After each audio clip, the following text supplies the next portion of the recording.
My name is Eleonora, and I've been working in Europe for about a year now. For me, it's been a positive change, new experiences, new people, a fresh start. I left my home in the States, where my parents and my younger sister Simone still live. To be honest, our relationship has always been complicated. She's 8 years younger than me, and that age gap seemed to drive a wedge between us. When I was dealing with teenage dramas, she was still playing with dolls. By the time Simone started realizing there was a world beyond the walls of her childhood bedroom, I had already graduated from college and was fully immersed in my career. It felt like we were living in parallel universes, our paths crossing only during family meals on holidays. Over time, even those gatherings dwindled, and our communication was reduced to exchanging perfunctory birthday and Christmas greetings. Before moving abroad, I lived in an apartment that I inherited from my grandmother. That apartment was always a special place. I remember how every Sunday I would help my grandmother tend to her beloved plants on the balcony, listen to her gentle voice, and savor the aroma of freshly baked chocolate cookies. When my parents offered to sell the apartment to me, I didn't have to think twice. It was the perfect home, filled with memories, and it became my first real investment. I decorated it to my taste and enjoyed living there until one day I was offered a job in Europe. The salary, the opportunities, the chance to travel, it was impossible to say no. And so I found myself in Brussels, leaving the apartment to be rented out, keeping it as an anchor, a place I could always return to if I wanted to go back home. One evening, as I sat at the table in my Brussels apartment scrolling through work emails, I noticed my phone screen light up with Simone's name. It had been so long since we last spoke that I hesitated, unsure whether to answer right away. Could something have happened? Subconsciously bracing myself for bad news, I picked up the call. Hello. Eleonora. Simone's voice was surprisingly cheerful and energetic, which was both reassuring and a little unsettling. How are you? How's work? Are you dating anyone? Her questions came pouring out one after another, as if we had suddenly become close friends who shared every detail of their lives. I gave her a brief update on my work, told her how much I enjoyed Europe, but admitted I wasn't sure when I'd be coming back home. That's wonderful, Simone said, and I could hear the smile in her voice. Guess what? I just started college. Did Mom and Dad tell you? I paused in surprise. No, they didn't mention anything, I replied, realizing how distant we'd all become, even from our parents. Well, we haven't been in touch much lately, she continued, sounding almost apologetic, though her tone remained upbeat. But I've been talking to Mom and Dad. And guess what? They said I could live in your apartment while I'm in college. Isn't that great?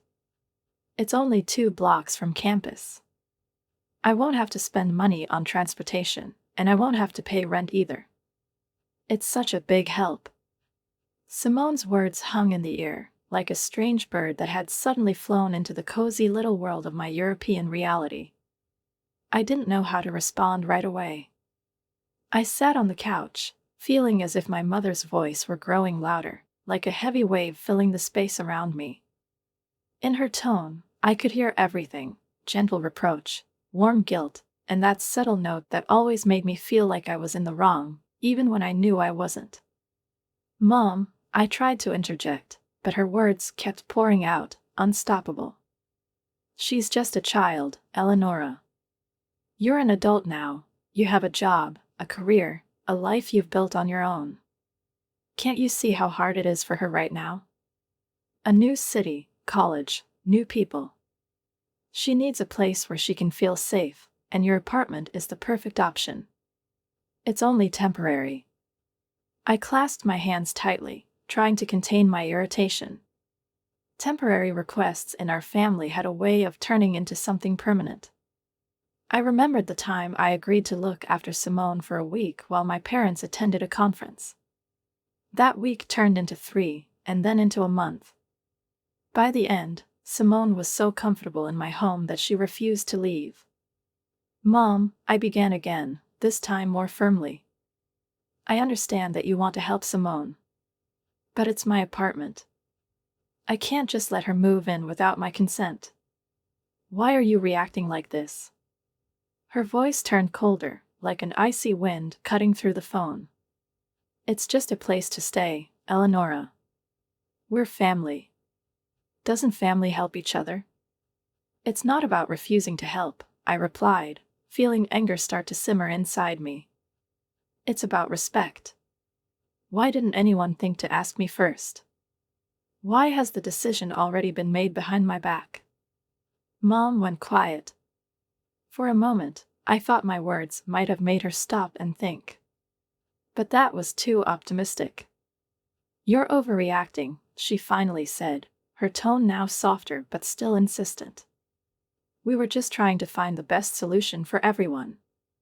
You're not planning to come back home anytime soon, are you? I exhaled deeply, feeling my nerves beginning to fray. This conversation felt like a labyrinth with no way out. Every argument I made hit a wall. And what if I decide to come back?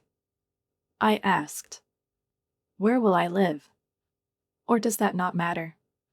You can always find another place, she said with a hint of irritation. You have the means. You're an adult, an independent woman. Simone is just starting out. That doesn't matter, I said, feeling my voice grow firm, almost icy. This is my home. It's not just an apartment, it's a part of my life, my memories. I'm not ready to give it up. Not now. There was silence on the other end of the line, and for a moment, I felt as though a chasm had opened between us. But when Mom spoke again, her voice was as insistent as before. You're being so cruel, Eleonora. I don't recognize you. You've always been caring, always put family first. What happened to you? Those words stung more than I expected. I shot up from the couch as though the physical movement could somehow release the tension building inside me. Mom, I said, no longer masking my irritation. This isn't cruelty. It's boundaries. You and Simone have no right to make decisions on my behalf. If you want to help her, you can do so without using my apartment. We're just trying to support her, she repeated, her tone softening again, almost apologetic. She's so young. You have to understand that. I do, I replied. But I can't keep being the one who always takes a step back so you can move forward. This is my life, Mom. I deserve the right to decide what to do with it. Mom murmured something in response, but I wasn't listening anymore. Exhausted and drained, I dropped the phone onto the couch and buried my face in my hands. Conversations with family had always been difficult for me, but this was worse than anything before. It was several minutes before I managed to collect my thoughts again. I lifted my head and glanced at the phone. Mom's name was still glowing on the screen, as if to remind me that this wasn't over yet. That evening, after work, I sat at my desk staring at my laptop screen, where a video call tab was open. Simone's name felt impossibly heavy. My thoughts swirled in chaotic circles. What if this changes nothing? What if she just repeats the same things? Or worse, what if she starts manipulating emotions the way she always knew how? I ran a hand over my face, took a deep breath, and pressed the call button anyway. The screen flickered, and a few seconds later, Simone appeared on the screen. Her face looked tired, but her eyes shone with some undefined excitement. Behind her, I recognized the familiar wallpaper of our parents' living room. Hey, she said, offering a tentative smile. You decided to call after all. Hey, my voice came out drier than I intended. We need to talk. Simone looked a little uncomfortable but quickly composed herself. She leaned forward, propping her chin on her hand. I know you're upset, Eleonora, she began, dragging out the words. But this really is important to me. I didn't mean to hurt you. Upset? I repeated, feeling irritation rise inside me again. Do you even understand that this isn't about being upset? You made a decision for me. You didn't even think to ask how I might feel about it." Simone frowned. Her fingers began nervously tugging at the edge of her sleeve. "But Mom and Dad said you'd probably agree. You're not living there, and the apartment's just sitting empty. I thought you wouldn't mind." "Wouldn't mind?" I echoed, leaning back in my chair. "Do you even understand that this is my home? A place I bought with my own money. It's so much more than just an apartment to me. It's memories, it's effort. I'm renting it out because I want it to generate income. It's not just something you can decide to use however you want." Simone froze for a moment, her expression twisting into a mix of hurt and confusion. "I didn't mean for it to turn out like this," she said at last. "I just thought it would help. Things are really hard for me right now. You know how tough it is to start college. I barely have any friends. I'm trying to get used to a new place." Her voice trembled, and she looked away. I felt a pang of pity. Yes, I knew things weren't easy for her. But understanding her struggles didn't change the fact that a decision had been made behind my back. "Simone, I'm not against helping you," I said, trying to soften my tone. "But not like this. Why didn't you ask us to talk first? Why did you think you had the right to just take what belongs to me?" She looked up, her eyes flashing with a strange mixture of desperation and defiance. "Because you always make all the decisions yourself," she snapped. "You're always so perfect, so independent. Did you ever stop to think about what it's like to always be in the background? To be the younger sister no one ever takes seriously?" Her words hit harder than I expected. A wave of memories washed over me, our childhood fights, her tantrums, my attempts to be the role model she always seemed to reject. "Simone, that's not true," I began, but she interrupted me. "It is true. Always. And now I'm just asking for a little help. But here you are again, putting yourself above everyone else." "That's not true," I repeated, struggling to keep my voice steady. "I'm setting my boundaries. You might not understand it, but I need to." She didn't reply. She simply looked away. For a few seconds, the screen remained silent until I spoke again. "Simone," I said carefully, "I want you to hear me. I appreciate that you reached out to me. I understand how hard this is for you. But that doesn't give you the right to cross my boundaries. If you need help, we can discuss how I can support you. But giving you the apartment is not an option." For a moment, I thought she was about to argue again. Her lips trembled, but instead, she nodded slowly. "Fine," she said at last, quietly. "I understand." She glanced at me quickly, then averted her eyes again. "Thank you for talking to me," she added, and I felt a strange mix of relief and unease. We said goodbye, and the screen went dark. I sat there in silence, staring at the blank monitor. The conversation hadn't resolved everything, but I felt like there was a small crack of light in the wall that had grown between us over the years. I froze, staring at the screen, where Simone's face had seemed so close, her words echoing as if they'd come from another world. In my mind, pieces of a puzzle I'd been ignoring for years began to fall into place. They were fragments of memories, conversations, and silences that were suddenly taking shape. Our parents had always seemed caring and fair, but now their image was starting to crack, revealing something more complicated and unsettling beneath. "Simone, are you sure?" My voice was barely audible, almost a whisper. "Are you sure they aren't paying for your tuition?" Simone nodded, her lips pressed tightly together, her eyes flicking back to the documents I still had open on the screen. "I'm completely sure," she said quietly.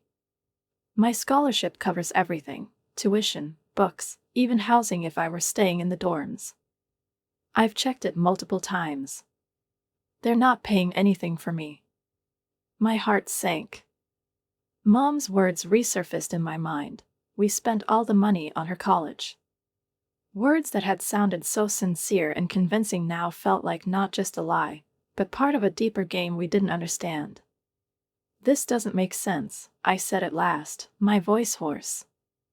They told me they used the money from the apartment to support you. Simone let out a bitter laugh, a sound that felt as foreign and unexpected as everything I'd heard in the past few minutes. You know, this isn't the first time I've felt like our parents are hiding something from us, she said, finally meeting my gaze. Remember when we were kids, and they promised we'd go on vacation, but then they said there were unexpected expenses? And it was always tied to you or me, but it never lined up with the truth? I nodded, unable to respond immediately. Yes, I remembered. Those times when plans fell apart, and the explanations always felt unconvincing. Back then, I'd chalked it up to the complexities of adult life, full of problems and responsibilities children couldn't grasp. But now, it all looked different. Simone, I began slowly, carefully choosing my words, I don't know why they're doing this. Maybe they have reasons we don't understand. But I think we deserve answers. I think so too, she replied curtly.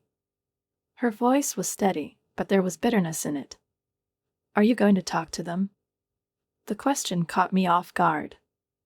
Until now, I'd been so focused on addressing things with Simone that I hadn't thought about how to confront our parents. They had always been figures of authority to me, but now that authority was crumbling. For the first time in my life, I felt that their words could no longer be taken as truth. Yes, I said, and in that moment, my voice sounded firmer than I expected. Yes, I'll talk to them. And so should you. Okay, Simone nodded. She looked tired, but no longer as lost as she had at the start of our conversation. I'll talk to them. But only after you. I want to hear what they say to you first. We said goodbye, and the screen went dark again, leaving me alone with my thoughts. I leaned back in my chair, feeling exhaustion seep into every part of my body. It was hard to accept that the people I'd considered the closest and most reliable might have been manipulating Simone and me all along. I tried to piece together the details in my head, the lie about the money, the confusion over the apartment, the endless excuses. It all felt like a web that had been spun for years but was only now becoming visible. Well, I had to untangle it, even if it meant facing more conflict. The next day, as soon as I finished work, I dialed Mom's number. This time, there was no hesitation, no second-guessing. I needed answers right now. I sat there, utterly stunned, holding the phone in my hand, which suddenly felt unbearably heavy. Aunt Sarah's words echoed in my mind, each one tearing apart the image of my parents that I had always known. Their reproaches, their constant complaints about the lack of money, their claims that everything they did was for Simone and me, all of it now seemed like nothing more than a smokescreen. I had always thought we were a family that maybe didn't have much, but that was built on understanding and care. Now, that foundation felt like a fragile illusion, crumbling before my eyes. Are you sure? My voice trembled as though from the cold. This can't be true, Aunt Sarah. Mom and Dad, they've always. Eleonora, dear, Aunt Sarah interrupted gently, her voice carrying the weight of a bitter truth I didn't want to believe. I understand how hard this is for you to hear. I hesitated for a long time before saying anything because I didn't want to interfere. But now I feel I have to tell you. Your grandmother, may she rest in peace, gave me copies of all the checks she sent to your parents. She was a kind woman, but she wasn't blind.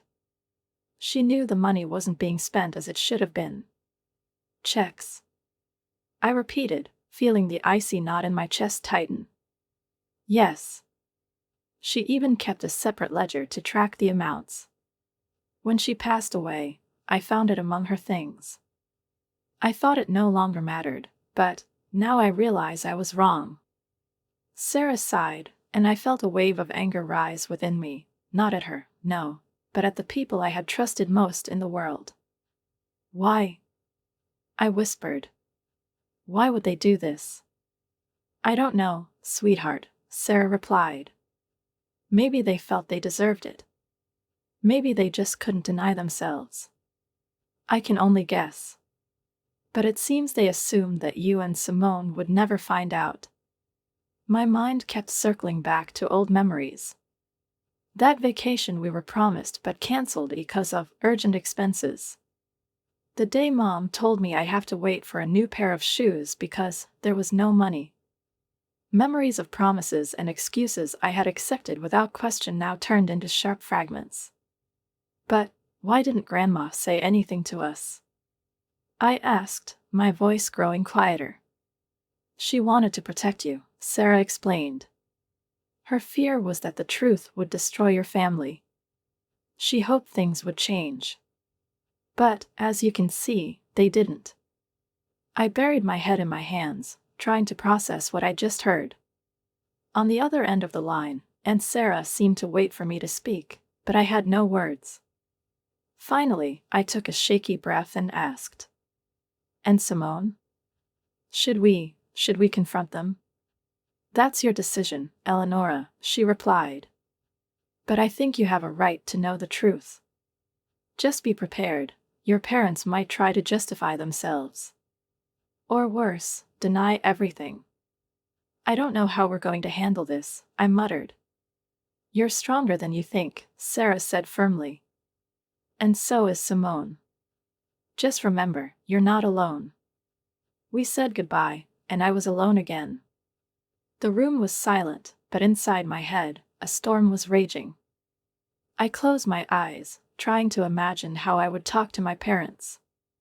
Their faces floated before me, familiar yet suddenly foreign. What was I supposed to say to them? How would they react? I thought of Simone's voice, her laughter that so often turned into tears.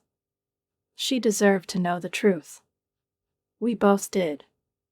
I picked up my phone and quickly dialed her number. This time, she answered immediately. "Hey," her voice was cautious. "Did you find something out?" "Yes," I replied, feeling resolve start to simmer in my words. "I know everything. We need to talk. Together. And with them, too."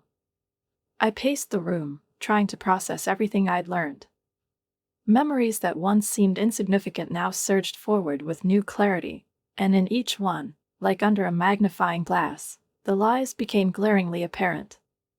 My parents had always said everything they did was for us, but now I understood that their words had been nothing more than a veil, hiding selfishness and greed. Yes, Aunt Sarah had confirmed, her voice quiet, as if she, too, felt the weight of her words. "In your grandmother's will, it was clearly stated that part of her funds was to go toward your education and well-being. She wanted you and Simone to have everything you needed to start your lives. I know this for certain because I helped her draft the documents." I froze, pressing the phone to my ear. "And what happened to that money?" I finally managed to ask. Aunt Sarah sighed deeply again, and in that pause, I felt her own regret. "They used it on themselves," she admitted. "I think it started with small things. Maybe a couple of new suits or a dinner at an expensive restaurant. But over time, it became a habit. They knew no one would check, and they took advantage of that." Listening to her, I felt everything inside me tighten. Everything I believed in, everything that seemed unshakable, was now falling apart at the seams. The parents who always told us we needed to be modest, that money came through hard work, that every penny had to be valued, these were the people who had been building a different life for themselves at our expense. "Did you try to stop them?" I asked, my voice sharper than I expected. "I tried, Eleonora," Aunt Sarah said, her voice heavy with exhaustion. "When I found out, I tried to talk to your mother. I thought I could convince her to change her behavior.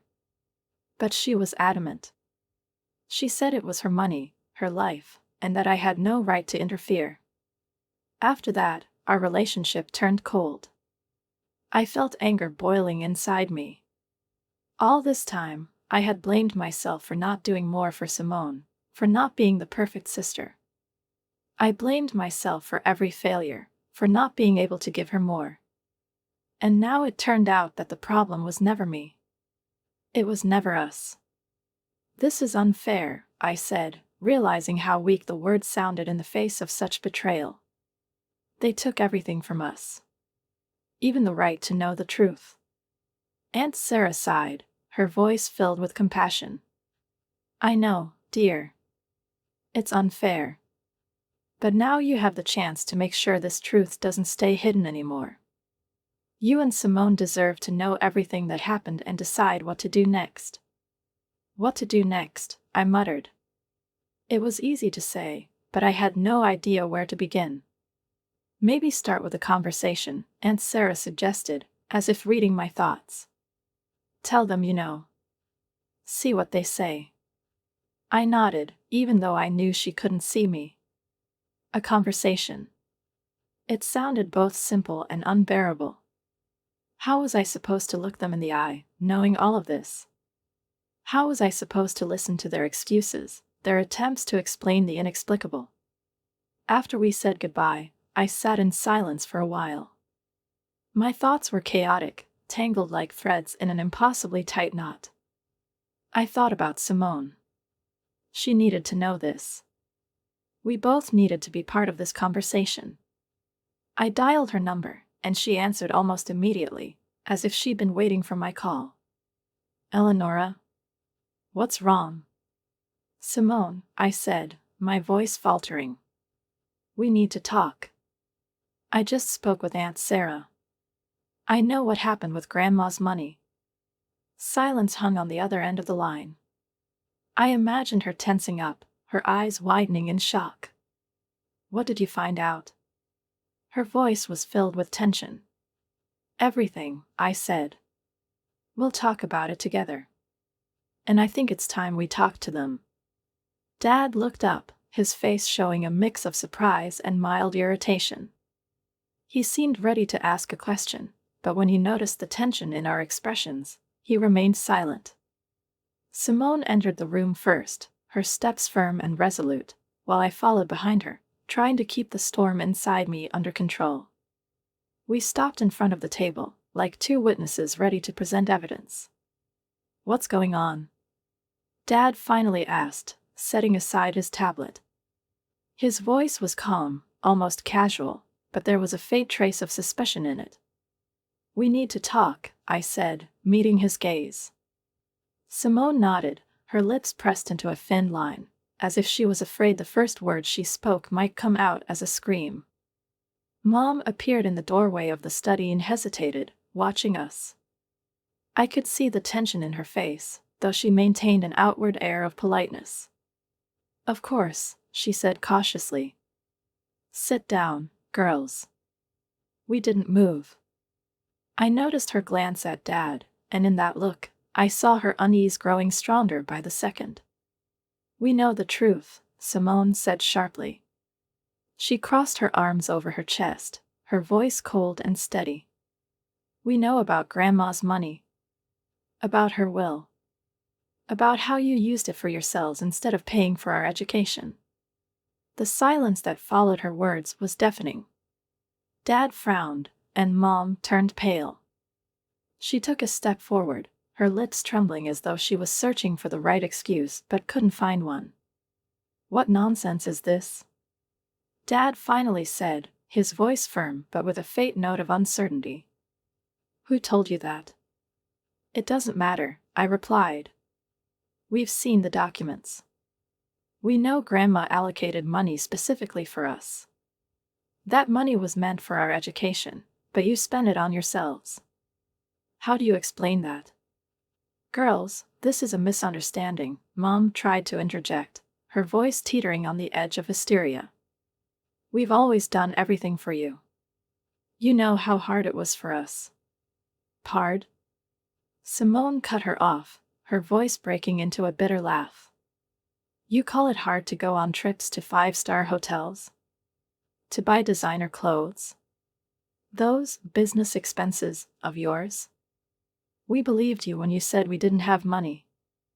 We gave up our dreams, our childhoods. And all this time, you were just spending the money on yourselves.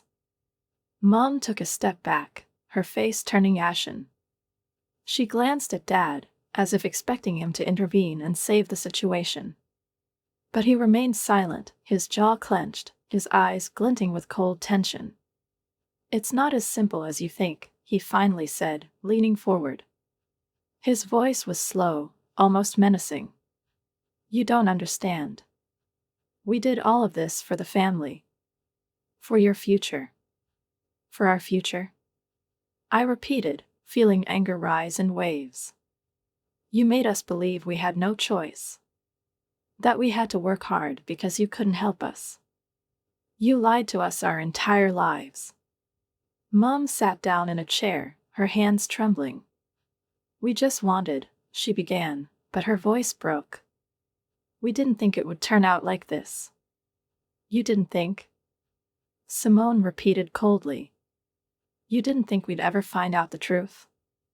That we didn't deserve at least a shred of respect and honesty?" Mom covered her face with her hands, and Dad remained silent. He seemed to be searching for a response, but the words wouldn't come. I looked at Simone. Her eyes were glistening with tears she was fighting to hold back, but she stood tall, unflinching. "All we want is for you to admit you were wrong," I said, trying to keep my voice steady. "We deserve to know the truth. We deserve an apology." For a moment, silence fell over the room again. Mom lifted her head, her face wet with tears. "We're sorry," she whispered. "We just wanted a better life. For all of us. We made a mistake." Dad said nothing. His gaze remained cold and distant, as if he had already detached himself from everything happening. But for me, those words weren't enough. I felt an emptiness inside me, a void that no explanation of theirs could ever fill. Sitting across from Simone in her cozy apartment, I felt something unbreakable between us despite all the chaos we had endured. That bond, so real and strong, felt like a miracle. We had both learned to carry our scars with dignity, but now those scars had become something more than pain. They were our bridge to one another. "I still can't believe it," Simone said, poking at a piece of chocolate cake we had ordered for dessert with her fork. "They didn't even try to defend themselves. They just admitted it. Like they didn't care." Her voice was softer than before, but I knew the anger was still there, lurking beneath the surface. Anger we were both trying to let go of, but that clung to us nonetheless. I shook my head, recalling how Mom had casually adjusted her blouse before saying, "What's done is done." That moment was etched into my memory like a shard I couldn't remove. "I think they never expected us to find out," I said, leaning back in my chair. "For them, it was just a convenient story to justify their actions. And they lived in that story for so long, they probably started to believe it themselves." Simone looked up at me, and I saw a shadow of doubt in her eyes. "Have you ever wondered why?" she asked. "Why they did it? It wasn't for us, was it? It was always for themselves. But why did they think they had the right?" I thought about it. That question had haunted me ever since we left our parents' house. Why had the people I considered my pillars chosen deceit and greed over care and honesty? I couldn't find an answer. Maybe it was weakness. Maybe they simply couldn't cope with the fact that the world demanded more from them than they were willing to give. "I don't know," I finally said. "And honestly, I don't think I ever will. Maybe they don't even understand why they did it. But it doesn't matter anymore." Simone nodded, but in her eyes, I saw another question she seemed too afraid to ask. I knew she was wondering the same thing I was. Were we ever more than just an obligation to them? Were we part of their world, or were we always just the background to their desires? "You know," I said, trying to shift the conversation, "I think we have a chance now to build something of our own. Our own world. Without their lies, without their control. Just our life." Simone smiled, and her smile was warm, genuine. She looked so much like the little girl I remembered, but now with a new strength in her. "You're right," she replied. "We can do it differently." We talked late into the night, sharing plans and dreams that had once seemed out of reach. Simone told me about her ideas for her future career, about how she wanted to use her degree to help people. I listened to her with pride, realizing that despite everything we had been through, she had kept her light intact. When I returned to my apartment after that evening, I sat in silence for a long time, reflecting on what we had been through. Our parents had taken our money, our opportunities, pieces of our childhood. But in trying to separate us, they had done the opposite. They had given us the strength we found in our bond. Now I knew that Simone and I had a future we would create ourselves. Without them. Without their control and lies. Just us, two sisters who had learned to stand up for themselves and for each other. And that was what gave everything meaning. What do you think of this story? Share your thoughts in the comments, and don't forget to like and subscribe to the channel. See you soon.